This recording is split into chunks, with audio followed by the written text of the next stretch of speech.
할렐루야. 우리 함께 사도신경으로 우리 신앙을 고백하시면서 주님 앞으로 나아가겠습니다. 전능하사 천지를 만드신 하나님 아버지를 내가 믿사오며 그 외아들 우리 주 예수 그리스도를 믿사오니 이는 성령으로 잉태하사 동정녀 마리아에게 나시고 본디오 빌라도에게 고난을 받으사 십자가에 못 박혀 죽으시고 장사한 지 사흘 만에 죽은 자 가운데서 다시 살아나셨으며 하늘에 오르사 전능하신 하나님 우편에 앉아 계시다가 저리로서 산자와 죽은 자를 심판하러 오시리라. 성령을 믿사오며 거룩한 공예와 성도가 서로 교통하는 것과 죄를 사하여 주신 것과 몸이 다시 산 것과 영원히 사는 것을 믿사옵나이다. 아멘. 찬송가 290장 우리 함께 찬양하시겠습니다. 290장 우리는 주님을 늘 배반하나 우리 함께 찬양하시겠습니다.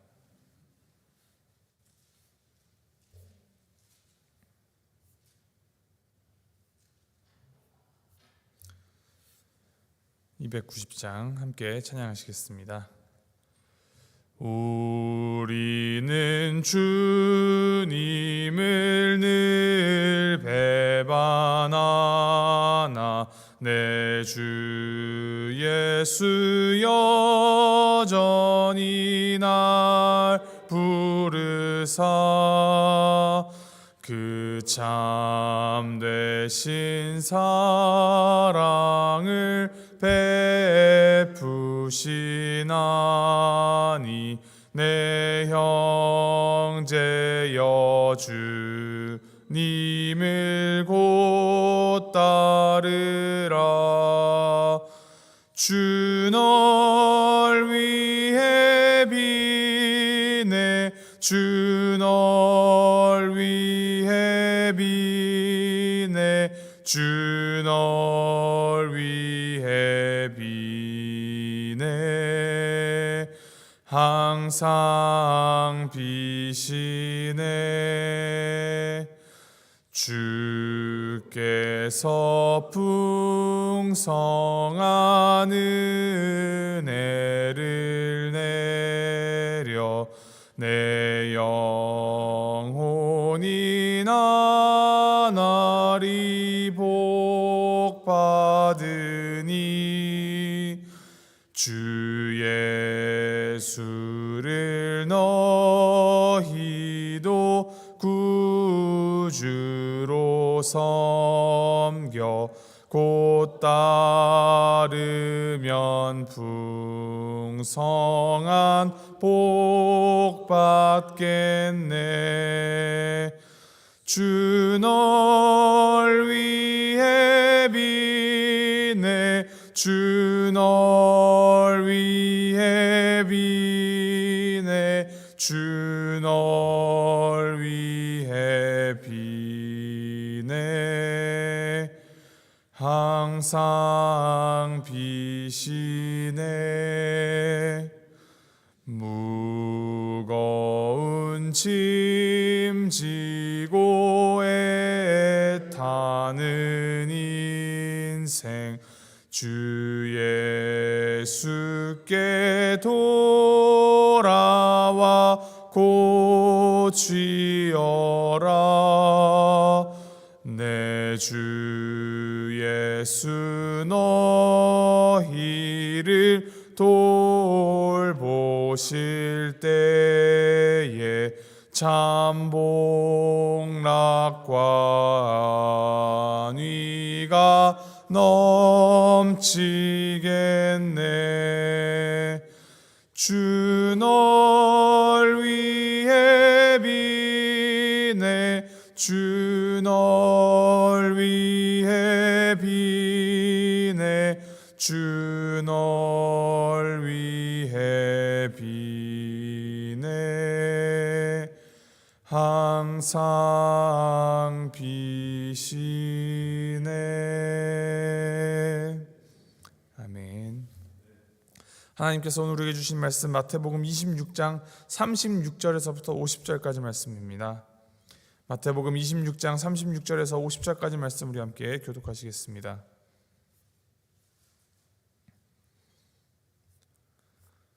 마태복음 26장 36절에서부터 50절까지 말씀. 제가 36절 먼저 읽겠습니다. 이에 예수께서 제자들과 함께 겟세마네라 하는 곳에 이르러 제자들에게 이르시되 내가 저기 가서 기도할 동안에 너희는 여기 앉아 있으라 하시고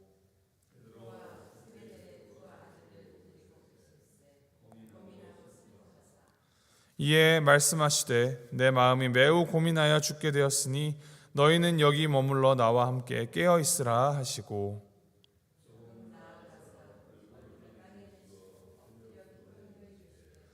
내 아버지여 만일 할만하시거든 이 잔을 내게서 지나가게 하옵소서. 그러나 나의 원대로 마옵고 아주의 원대로 하옵소서.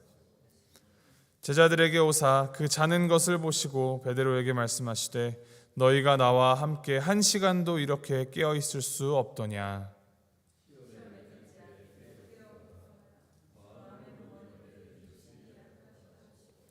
다시 두 번째 나아가 기도하여 이르시되 내 아버지여 만일 내가 마시지 않고는 이 잔이 내게서 지나갈 수 없거든 아버지의 원대로 되기를 원하나이다 하시고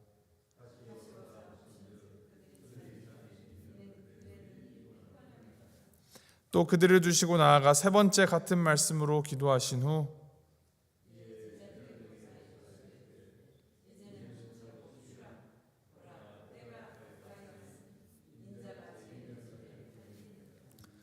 일어나라 함께 가자 보라 나를 파는 자가 가까이 왔느니라.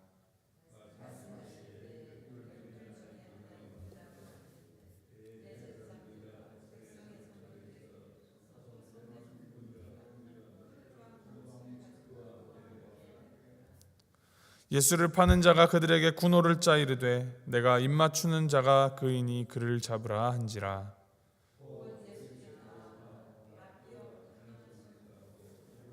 (50절) 우리 함께 읽겠습니다.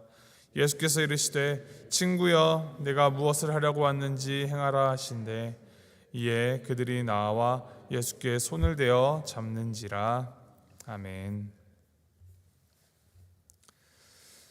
예수님께서 이제 겟세마네 동산으로 올라가서 기도를 하십니다.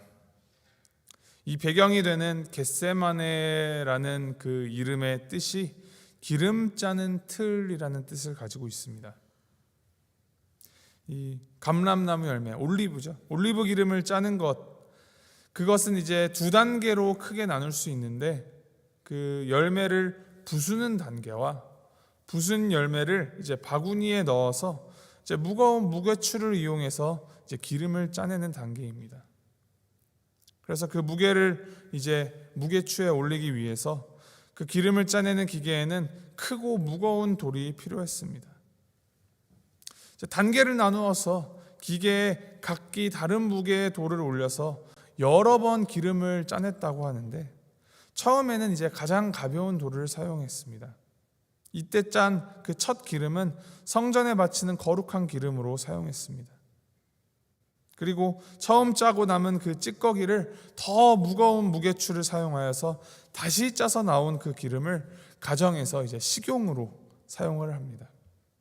그리고 또다시 남은 그 찌꺼기에 더 무거운 무게추를 올려서 세 번째로 꾹 짜내는 기름은 등잔용 기름 사용하거나 화장품이나 약품을 만드는 데 사용하는 등 그 용도가 매우 다양했다고 합니다. 그렇게 세 번 짜내고 또 짜내고 또 짜내어서 기름을 얻는 곳이 바로 기름 짜는 틀 겟세마네였습니다. 이처럼 예수님은 이 겟세마네에서 자신을 짜내고 짜내고 또 짜내어 기도하셨습니다. 이 사건을 기록하고 있는 마가복음과 누가복음에서는 예수님의 기도 내용이 딱 한 번만 기록되어 있는데 마태복음에서는 39절과 42절에 그 예수님의 기도의 내용이 두 번 기록되어 있습니다. 땅에 대시고 엎드려 기도하여 이르시되 내 아버지여 만일 할만하시거든 이 잔을 내게서 지나가게 하옵소서. 그러나 나의 원대로 마시옵고 아버지의 원대로 하옵소서. 39절에 기록되어 있고 42절에 또 내 아버지여 만일 내가 마시지 않고는 이 잔이 내게서 지나갈 수 없거든 아버지의 원대로 되기를 원하나이다.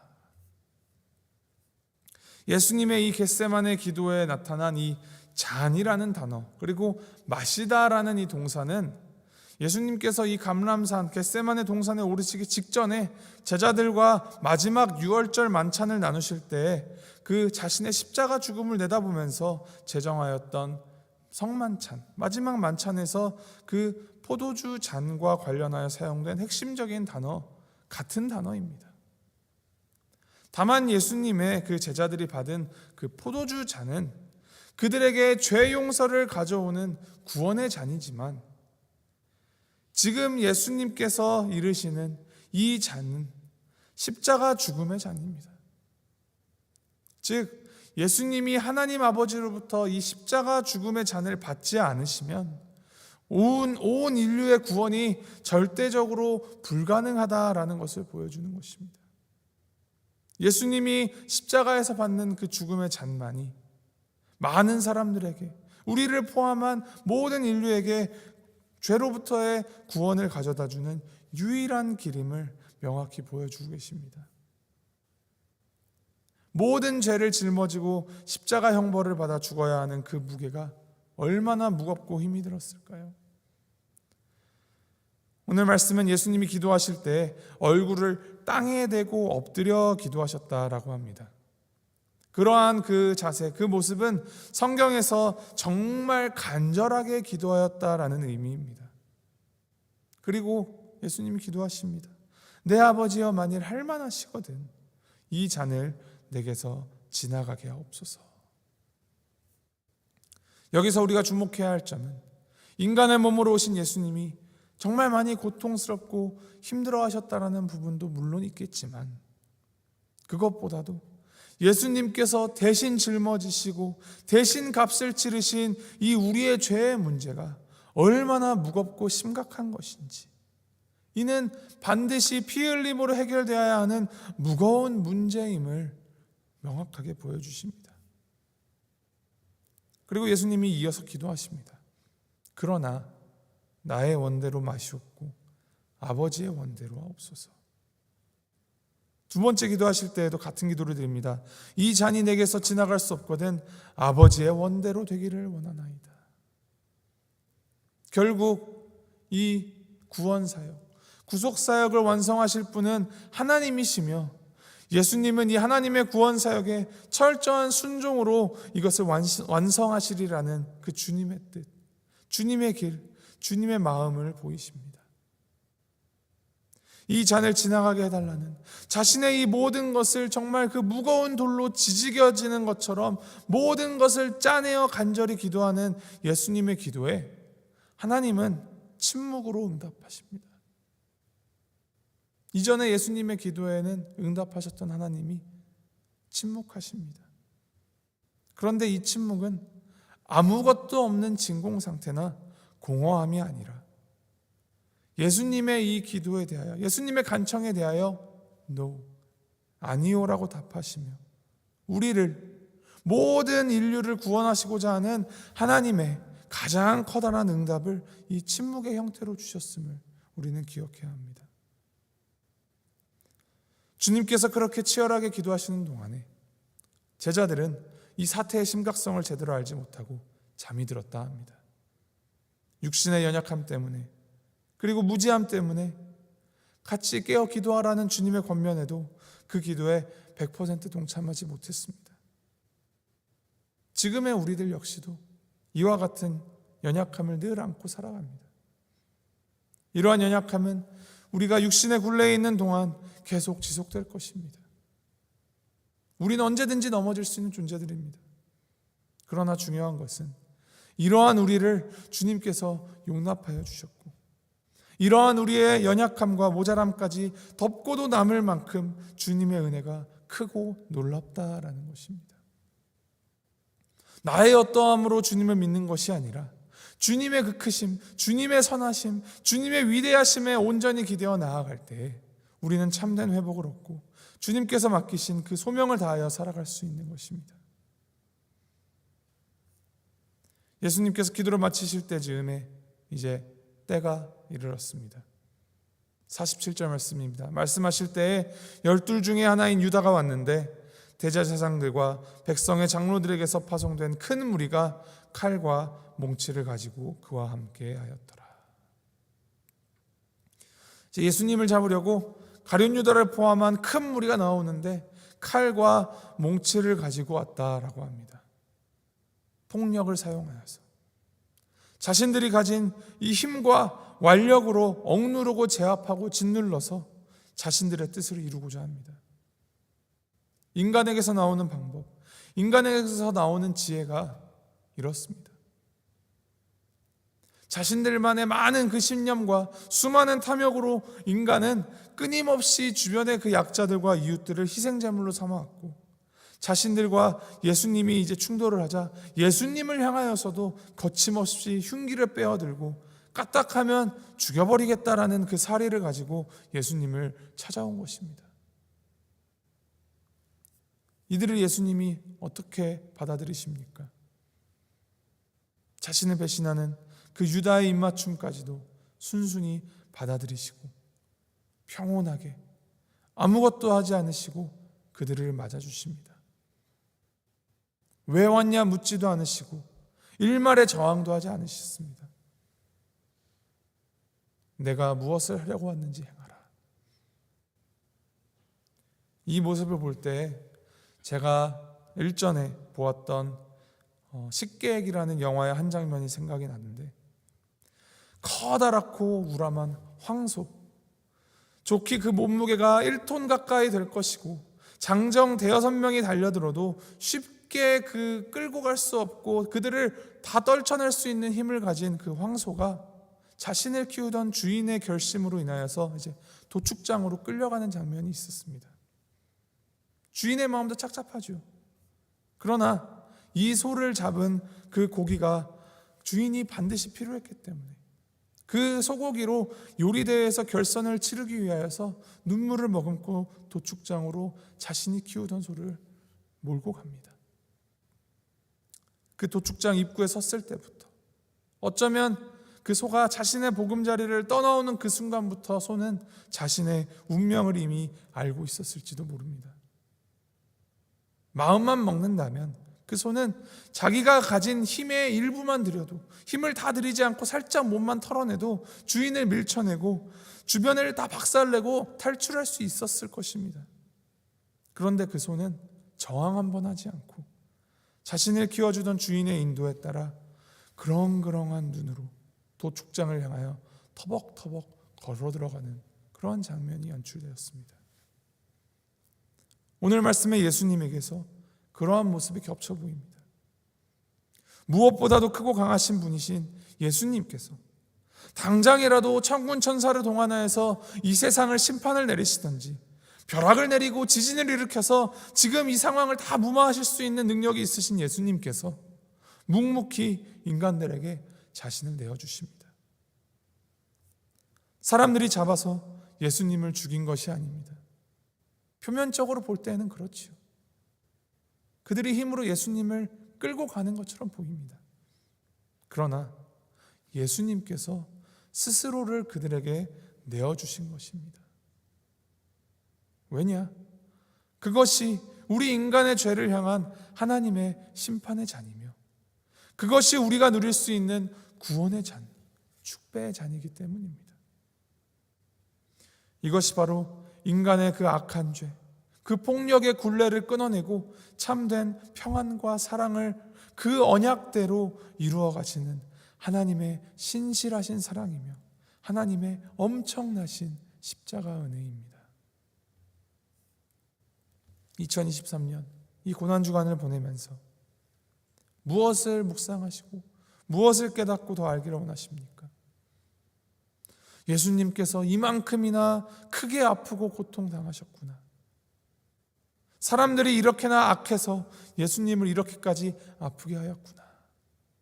이 주님의 아픔에 공감하고 그 아픔으로 우리가 나음을 입었다라는 그 사실, 참 그것도 감사한 깨달음입니다. 그런데 보다 더 깊이 들어가서 주님께서 겪으셨던 이 모든 고난이, 그리고 주님의 그 십자가 죽음이, 더 나아가서 그 죽음을 이기시고 부활하신 그 기쁜 소식까지도 이 모든 것 하나님께서 계획하셨고 하나님이 인간의 몸으로 오시어 직접 이루어 완성하셨음을, 모든 것이 하나님의 손안에 있음을 깨닫는 고난주간이 되기를 바랍니다. 가룟 유다의 교활함에 배신당하여서도 아니고 무리의 그 칼과 망치에 의하여서 그 끌려가셔서도 아니고 이미 그 모든 것을 다 알고 계셨고 계획하신 대로 겸손하게 그리고 담대하게 자신의 그 모든 것을 짜내어 내어주신 예수님, 너무나도 신실하게 그 언약대로 말씀대로 주님의 그 사랑과 공의를 십자가에서 완성하셨음을 묵상하시길 바랍니다. 그 크신 하나님의 사랑, 그 은혜를 더 깊게 경험하고 온 삶으로 받아들이는 고난주간 되기를 기도합니다. 이 피땀 흘린 고난으로 얼룩진 구원사역의 주체가 전적으로 하나님이시라는 것, 자격 없는 우리에게 새 생명을 주시고 이 삶을 허락하신 분이 바로 하나님이시라는 것, 그래서 우리가 살아가는 그 삶의 목적과 뜻이 전부 하나님이어야 한다는 것을 더 깊이 더 굳건히 깨닫고 또 오늘 하루 살아갈 때 이 하나님의 사랑과 은혜를 더욱 우리의 삶으로 드러내는 우리 모두가 되기를 주님의 이름으로 소망하고 축복합니다. 함께 기도하시겠습니다.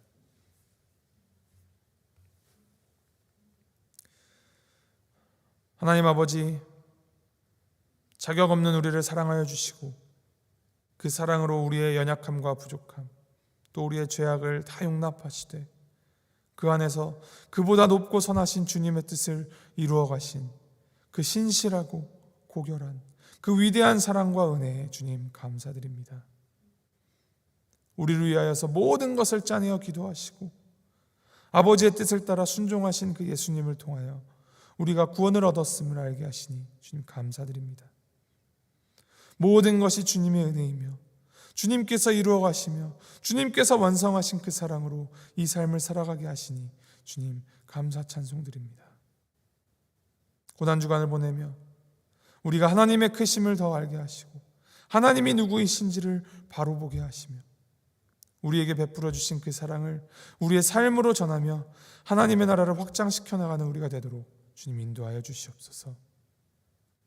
세상적인 욕망, 인간적인 마음으로 주님을 이용하거나 주님을 밀쳐내지 않게 하시고 주님을 온전히 신뢰함으로 주님의 뜻에 순종하여 따라가는 주님의 그 십자가 사랑을 보이는 믿음의 삶 살아가도록 주여 함께하여 주시옵소서. 감사드리며 이 모든 말씀 우리 주 예수 그리스도의 이름으로 기도하였습니다. 아멘. 하늘에 계신 우리 아버지여, 이름이 거룩히 여김을 받으시오며 나라의 마옵시며 뜻이 하늘에서 이룬 것 같이 땅에서도 이루어지이다. 오늘날 우리에게 일용할 양식을 주옵시고 우리가 우리에게 죄 지은 자를 사하여 준 것 같이 우리의 죄를 사하여 주옵시고 우리를 시험에 들게 하지 마옵시고 다만 악에서 구하옵소서. 대개 나라와 권세와 영광이 아버지께 영원히 있사옵나이다. 아멘.